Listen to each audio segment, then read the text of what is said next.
कश्मीर के पहलगाम में एक पाकिस्तानी आतंकवादी हमले में मारे गए पर्यटकों का खून अभी सूखा भी नहीं है। राख ठंडी होना तो बहुत दूर की बात है, अभी तो उनकी अर्थियों में अग्नि भी नहीं लगाई गई है, मगर भारतीय जनता पार्टी ने राजनीति करना शुरू कर दी। दोस्तों, सोशल मीडिया हैंडल एक्स पर यह है भारतीय जनता पार्टी का शर्मनाक चेहरा। उन्होंने मारे गए एक व्यक्ति और उसकी पत्नी की यह तस्वीर पेश की है, वो भी कार्टून के अंदाज में, गिबली के अंदाज में। और क्या कहा है दोस्तों, इस पर भी गौर किया जाए। धर्म पूछा, जाति नहीं, याद रखा जाएगा, सब याद रखा जाएगा। मैं आज भारतीय जनता पार्टी से पूछना चाहता हूं, क्या आप कुछ देर के लिए नहीं रुक सकते थे? मैं नहीं भूला हूं कि आपका इतिहास है, जब पुलवामा में हमला होता है तो प्रधानमंत्री नरेंद्र मोदी उसके लिए वोट मांगते हैं, मगर यहां आपने तमाम हदें पार कर दी हैं। इस ट्वीट में कहीं ना कहीं ताना मारा जा रहा है विपक्ष को, जो जातीय जनगणना की बात करती है। क्यों? क्योंकि जिन पाकिस्तानी आतंकवादियों ने उन पर्यटकों को मौत के घाट उतारा था, मारने से पहले वो लगातार उनकी धार्मिक पहचान पूछ रहे थे, तो भारतीय जनता पार्टी को मौका दिख गया है और वो इस तरह की शर्मनाक राजनीति कर रही है। कायदे से दोस्तों, मैं इंटेलिजेंस फेलियर का मुद्दा नहीं उठाना चाहता था। मैं चाहता था कि देश एकजुट होकर दर्द के इस लम्हे में इसका करारा जवाब दे, मगर भारतीय जनता पार्टी ने अब से इस मुद्दे पर राजनीति करनी शुरू कर दी है। क्या आपसे भी ना पूछा जाए कि कितनी बार देश के गृह मंत्री ने संसद में खड़े होकर कहा कि भाई आर्टिकल 370 हट गया, अब कोई आतंकवादी हमला नहीं होगा। कई बार अमित शाह ने कहा है कि हमने आतंकवाद को दफन कर दिया है, अब वो सिर नहीं उठाएगा। नोटबंदी का यह मकसद था कि आतंकवाद खत्म हो गया है, मगर याद कीजिए कुछ सालों पहले कश्मीरी पंडितों पर फिर से निशाना साधा गया था। याद कीजिएगा किस तरह से बिहार और उत्तर प्रदेश के जो श्रमिक थे उन्हें पलायन करना पड़ा था। यह सब हुआ था अभी कुछ 2-3 साल पहले की बात है। और अब यह शर्मनाक राजनीति जिसका परिचय दिया जा रहा है। और सबसे बड़ी बात है दोस्तों, साफ तौर पर एक टूल किट दिखाई दे रहा है। आने वाले दिनों में सरकार अपनी जिम्मेदारी से बचेगी और दोष मढ़ा जाएगा विपक्ष पर, दोष मढ़ा जाएगा उमर अब्दुल्ला पर जिनके हाथ में ताकत भी नहीं है, दोष मढ़ा जाएगा उन लोगों पर जो सत्ता से सवाल करते हैं, जैसा कि पुलवामा हमले में हुआ था।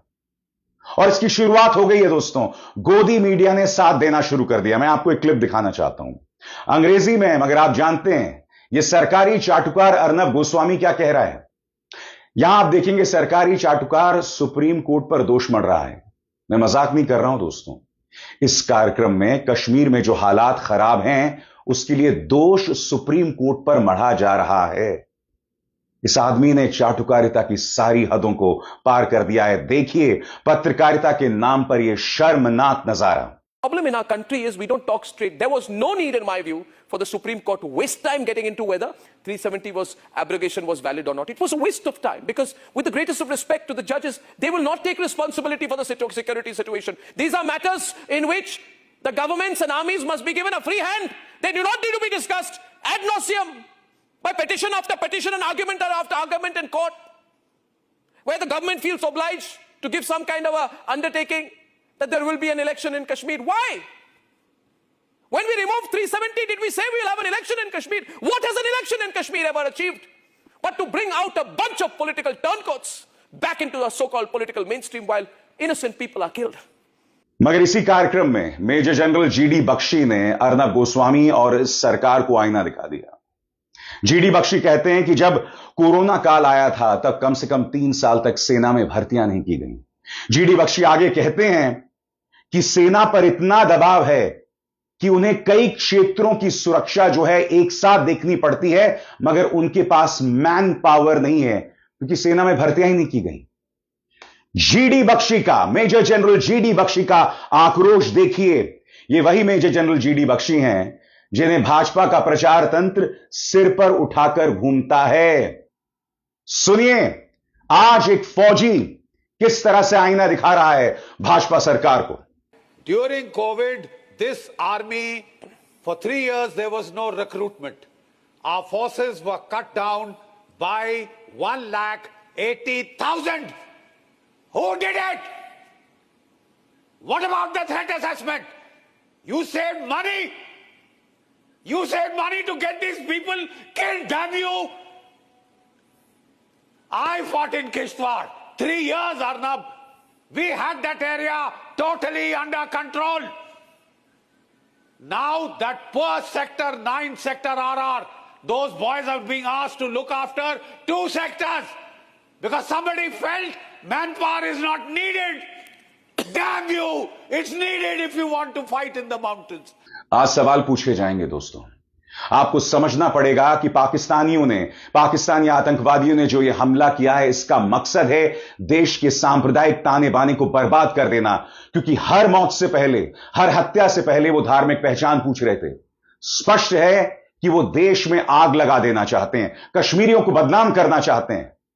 और आम कश्मीरी इस तरह से पर्यटकों के पक्ष में, चाहे पहलगाम हो, चाहे डोडा हो, वो इस तरह से उनके पक्ष में कैंडल मार्च निकाल रहा है।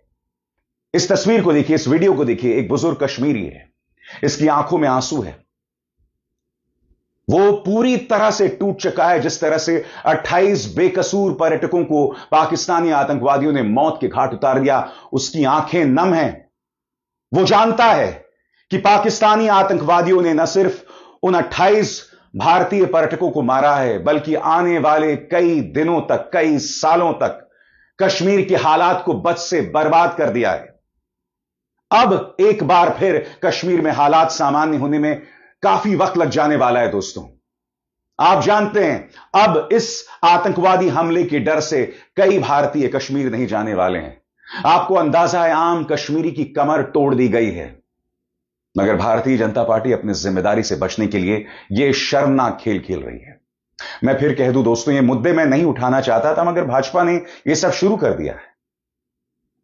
मैं आपको बतलाता हूं दोस्तों, आज क्या जरूरी हो जाता है। मेरे एक एक शब्द पर गौर कीजिएगा। इस वक्त सरकार और सुरक्षा तंत्र की नाकामी पर सवाल उठाना जरूरी है। जिन मासूम टूरिस्ट ने सब कुछ ठीक है वाले बयानों पर भरोसा करके वहां का रुख किया, उन्हें इस सिस्टम ने पूरी तरह धोखा दे दिया। जम्मू कश्मीर की union territory administration, police, army, CRPF, intelligence एजेंसियां सब जिम्मेदार हैं। सबसे बड़ी बात दोस्तों, आपके स्क्रीन पर राष्ट्रीय सुरक्षा सलाहकार अजीत डोभाल, इस व्यक्ति से कभी भी सवाल क्यों नहीं किया जाता। एक के बाद एक नाकामियां सामने उभर कर आ रही हैं, मगर इस व्यक्ति से कभी कोई सवाल नहीं पूछा जाता। क्यों इन्हें कटघरे में नहीं खड़ा किया जाता। देश के गृह मंत्री ने बड़ी बड़ी बातें की थी, इन्हें कटघरे में क्यों खड़ा नहीं किया जाता। भाजपा के कार्यकाल में इस्तीफे क्यों नहीं मांगे जाते। याद कीजिएगा दोस्तों, देश के गृह मंत्री ने चुनावी सभा में कहा था कि हमने आतंकवाद को हमेशा के लिए दफन कर दिया है और यह सिर नहीं उठाएंगे। याद कीजिएगा, एक चुनावी रैली में क्या कहा था अमित शाह ने, कि हमने न केवल आतंकवाद पर कंट्रोल पाया है, इसको रोकने में सफलता प्राप्त की है, हमने आतंकवाद की इकोसिस्टम को भी घाटी में से पूर्णतया समाप्त करने का काम नरेंद्र मोदी सरकार ने किया। क्या इन दावों पर इन्हें कटघरे में ना रखा जाए? और अगर इन दावों पर हम अमित शाह को कटघरे में रखेंगे तो क्या हम ही देशद्रोही कहलाएंगे? सबसे बड़ी बात, देश के गृह मंत्री अमित शाह ने जीरो टॉलरेंस की बात की थी। सुनिए शाह साहब ने क्या कहा था। नरेंद्र मोदी जी के आने के बाद आतंकवाद के खिलाफ जीरो टॉलरेंस की नीति प्रधानमंत्री की है। हमारे आने के बाद भी हमले हुए, उरी पर हुआ, पुलवामा पर हुआ। पहले हमले होते थे, कुछ नहीं होता था, कोई कुछ नहीं बोलता था, जवाब नहीं दिए जाते थे और लोग भूल जाते थे। दिल्ली के अखबारों में कोने में कहीं छपता था 60 लोग शहीद हो गए, मारे गए, बम धमाका हुआ, मगर कोई संवेदना तक समाप्त हो जाए वहां तक। और आगे बढ़ने से पहले एक जरूरी संदेश, मेरे कार्यक्रमों के लिए आप नोटिफिकेशन का इंतजार मत कीजिए। मेरे चैनल में जाइए और खुद जाकर कार्यक्रम देखिए और रहिए अपडेटेड। प्रधानमंत्री नरेंद्र मोदी सऊदी अरब थे, उन्होंने अपनी यात्रा को रोक दिया है, वापस आ रहे हैं। उम्मीद की जाएगी दोस्तों कि पाकिस्तान को मुंह तोड़ जवाब दिया जाएगा और मैं अपने प्रधानमंत्री के साथ हूं। मगर प्रधानमंत्री, मैं उम्मीद करता हूं कि जिस तरह से 2019 के लोकसभा चुनावों में आपने पुलवामा पर वोट मांगा था ना, एक बार फिर इस मुद्दे पर राजनीति नहीं होगी। मैं नहीं भूला हूं कि आपने पुलवामा पर क्या कहा था, याद कीजिएगा। मैं मेरे फर्स्ट टाइम वोटर से कहना चाहता हूं कि आपका पहला वोट पुलवामा में जो वीर शहीद हुए, उन वीर शहीदों के नाम आपका वोट समर्पित हो सकता है क्या? दोस्तों, पत्रकार विजेता सिंह ने यह जानकारी दी है और यह बहुत ही अहम जानकारी है। यहां पत्रकार विजेता सिंह कह रही हैं कि अभी कुछ ही दिनों पहले देश के गृह मंत्री अमित शाह के नेतृत्व में कश्मीर की सुरक्षा का जायजा लिया गया था। तो सबसे बड़ी बात, ऐसा कैसे हो सकता है कि एक जगह पर करीब 2000 पर्यटक थे, फिर भी इतनी बड़ी सुरक्षा में चूक? मैं आपको एक छोटा सा क्लिप दिखाना चाहता हूं दोस्तों, आज तक न्यूज चैनल का है। पत्रकार अशरफ वाणी बता रहे हैं कि 2000 लोग वहां थे और फिर भी इतनी बड़ी आतंकवादी वारदात, सुरक्षा में इतनी बड़ी चूक कैसे? यह सवाल उठा रहे थे अशरफ वाणी। मगर आप देखिएगा, जैसे ही अशरफ इस बात पर जोर दे रहे थे, अचानक चैनल एक दूसरे ब्रेकिंग न्यूज में चले जाता है कि 2 विदेशी पर्यटक मारे गए। दोस्तों, मैंने भी न्यूज चैनल्स में काम किया है। ब्रेकिंग न्यूज की मजबूरियों को मैं समझ सकता हूं। खबरें लगातार आती रहती हैं और चैनल को अपडेट करते रहना पड़ता है, इसीलिए शायद चैनल ने हटा दिया होगा। मगर कई लोग यह कह रहे हैं कि अशरफ वानी जब सुरक्षा फेलियर की बात कर रहे थे तो उनकी आवाज को दबा दिया गया। क्या यह हकीकत है? इस बात का जवाब आज तक ही दे सकता है दोस्तों। सुनिए हुआ क्या था। तीसरी महत्वपूर्ण बात जो जानकारी हमारे पास मिल रही है, सुरक्षा एजेंसियों का मानना है, खासतौर से होम मिनिस्ट्री की तरफ से और उच्च अधिकारी की तरफ से और इंटेलिजेंस एजेंसीज की तरफ से कि सुरक्षा में चूक हुई है। ये मजाक नहीं है। 2000 टूरिस्ट किसी एक पिकनिक स्पॉट पे हैं, वहां पर ना ही पुलिस बल की कोई तैनाती, ना ही सुरक्षा बलों की कोई तैनाती। हम देखते हैं जब अमरनाथ यात्रा होती है 10 मीटर, आपने भी देखा होगा, 10 एक बड़ी मीटर खबर के हम बता बाद देते हैं अशरफ, जिसकी कि 2 विदेशी नागरिकों की भी यहां पर जान गई है। बहरहाल, मैंने पत्रकार विजेता सिंह का जिक्र किया। विजेता सिंह क्या कह रही हैं? दोस्तों, पत्रकार विजेता सिंह कह रही हैं कि अप्रैल 7 और अप्रैल 8 को अमित शाह ने जम्मू कश्मीर में सुरक्षा हालात को लेकर एक बहुत विस्तृत जायजा लिया था, क्योंकि 27 मार्च को कठुआ में कुछ आतंकवादियों ने 4 पुलिसकर्मियों को मौत के घाट उतार दिया था। उसके बाद 2 आतंकवादियों को मौत के घाट उतार दिया गया, यानी कि कठुआ में एक बड़े आतंकवादी हमले का संकेत मिल गया था। और सबसे बड़ी बात, देश के गृह मंत्री उसका सुरक्षा जायजा भी ले चुके थे, बावजूद इसके पहलगाम में आतंकवादी हमला होता है। सबसे बड़ी बात, पाकिस्तान के सेना प्रमुख असद मुनीर ने पाकिस्तान के अंदर खड़े होकर कश्मीर पर एक निहायत ही भड़काऊ बयान दिया था कि कश्मीर के अंदर जो आजादी की मुहिम चल रही है, हम उनका पूरा साथ देंगे। अभी कुछ ही हफ्तों पहले की बात है, कुछ ही दिनों पहले की बात है, हफ्ते भी नहीं, दिन पहले की बात है। सुनिए असद मुनीर ने पिछले हफ्ते क्या कहा था। और ये तहकीक करने की जरूरत नहीं है, बस इसको आगे चलाओ। Our stance, government stance on Kashmir is absolutely clear. It was our jugular vein. It is our jugular vein. We will not forget it. And we will not leave our Kashmiri brethren in their heroic struggle, what they are waging against the Indian occupation. And we have fought 3 wars for Kashmir to the Muslims of. तो जाहिर सी बात है, यहां पाकिस्तान जो है एक चेतावनी दे रहा था। सबसे बड़ी बात, जब खुद देश के गृह मंत्री हालात का जायजा ले चुके थे, तो फिर इतना बड़ा आतंकवादी हमला कैसे होता है? पहलगाम में अगर इतनी बड़ी तादाद में पर्यटक मौजूद थे, तो सुरक्षा बल कहां थे? यह सवाल तो किया जाएगा ना। इसलिए मैं आपसे बार बार कह रहा हूं दोस्तों, सरकार से सवाल कीजिए। मारे गए हमारे ही भारतीय हैं। ऐसा ना हो कि आने वाले दिनों में हम देश के अलग अलग हिस्सों में बेकसूर कश्मीरियों को मारने पीटने शुरू कर दें, जैसा कि पुलवामा के दौरान हुआ था। मैंने आपको इस बुजुर्ग की तस्वीर दिखाई जिसकी आंखें नम थी। अब मैं आपको जम्मू कश्मीर के एक मस्जिद से एक संदेश सुनाना चाहता हूं, जिन्होंने इस आतंकवादी हमले की मजम्मत की, आलोचना की। सुनिए क्या कहा जा रहा है। अस्सलाम वालेकुम वरहमतुल्लाहि वबरकातुहू। एक जरूरी ऐलान समाअत फरमाइए। अभी हम सबको एक खबर मौसूल हुई है कि पहलगाम कश्मीर में टूरिस्ट पे दहशतगर्दों ने अटैक किया है, जो कि काबिल मजम्मत है। दुनिया के कोने कोने से कश्मीर में लोग सैर व तफरीह के लिए तशरीफ लाते हैं और उन पे इस किस्म का प्रहार करना या इस किस्म का अटैक करना बुज़दिलाना है और हम पूरी अवाम बलेसा इसकी मजम्मत करते हैं। अब दोस्तों 30-40 सेकंड का एक और वीडियो देखिए। मैं आपको बतलाना चाहता हूं इस वीडियो में राजौरी के अंदर, जी हां, राजौरी जिले के अंदर मुस्लिम समुदाय ने अपनी मस्जिदें खोल दी हैं पर्यटकों के लिए।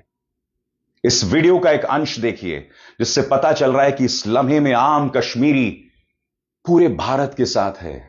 आज सुबह ही मैंने आपको बतलाया था किस तरह से आम कश्मीरी इस हमले से हिल गया है और वो कैंडल मार्च कर रहा है आतंकवादियों के खिलाफ। मगर राजौरी में किस तरह से मस्जिदें खोल दी गई हैं आम पर्यटक के लिए, देखिए मंजर। इस सब के बीच मुल्क के अलग अलग हिस्सों से आए सयाह यानी कि टूरिस्ट हैं जिन्हें की कुछ मुश्किलात भी उठानी पड़ी, लेकिन इस सब के बीच राजौरी के लोगों ने एक ऐसी मिसाल कायम की है जिसका कोई तोड़ नहीं है। मैं इस वक्त राजौरी शहर की जो जामिया मस्जिद है यहाँ खड़ा हूँ और मेरे साथ जो इस वक्त टूरिस्ट लोग हैं ये केरला के रहने वाले हैं और ये लोग मुगल रोड के रास्ते कश्मीर जा रहे थे, लेकिन देरी होने की वजह से इन्हें रात के वक्त मुगल रोड पर जाने की इजाजत ना दी गई, जिसके बाद मस्जिद कमेटी ने अपनी मस्जिद के दरवाजे खोल दिए और अब ये सभी लोग यहाँ राजौरी में रुके हुए हैं। मैं फिर कह दूं दोस्तों, प्रधानमंत्री नरेंद्र मोदी लौट रहे हैं और पाकिस्तान को मुंह तोड़ जवाब दिया जाना चाहिए। ऐसा जवाब कि आतंक का नाग एक बार फिर अपना सिर ना उठा सके। मगर हमें पाकिस्तानी साजिश को कामयाब नहीं होने देना है। उनके जरिए देश की माइनॉरिटीज पर हमला नहीं होना चाहिए, कश्मीरियों को बदनाम नहीं किया जाना चाहिए। सबसे बड़ी बात, विपक्ष आज सरकार के साथ है। राहुल गांधी का यह संदेश आपके स्क्रीन पर। उन्होंने कहा कि मैंने गृह मंत्री अमित शाह से बात की, जम्मू कश्मीर के मुख्यमंत्री उमर अब्दुल्ला से बात की और कांग्रेस के जो अध्यक्ष हैं तारिक कर्रा से बात की। पहलगाम में हुए आतंकवादी हमले को लेकर मुझे इस मामले का अपडेट मिल चुका है।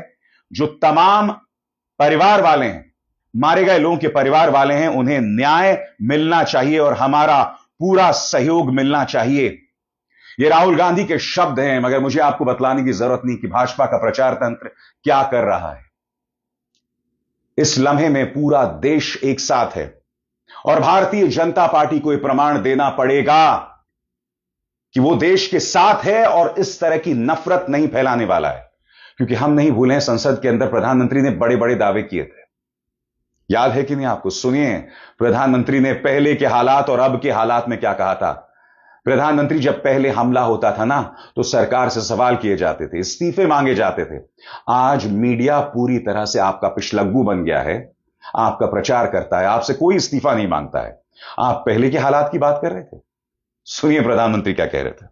मैं जरा आज सदन को याद दिलाना चाहता हूं, पाकिस्तान सीमा पर हमले करता था और उसके बाद पाकिस्तान हाथ ऊपर करके मुकर जाता था, भाग जाता था, बोले हमारी तो कोई जिम्मेवारी नहीं है, कोई जिम्मा लेने को तैयार नहीं होता था। और इनका पाकिस्तान से ऐसा प्रेम था कि वो तुरंत पाकिस्तान की बातों पर विश्वास कर लेते थे। पाकिस्तान कहता था कि आतंकी हमले होते रहेंगे और बातचीत भी होती रहेगी।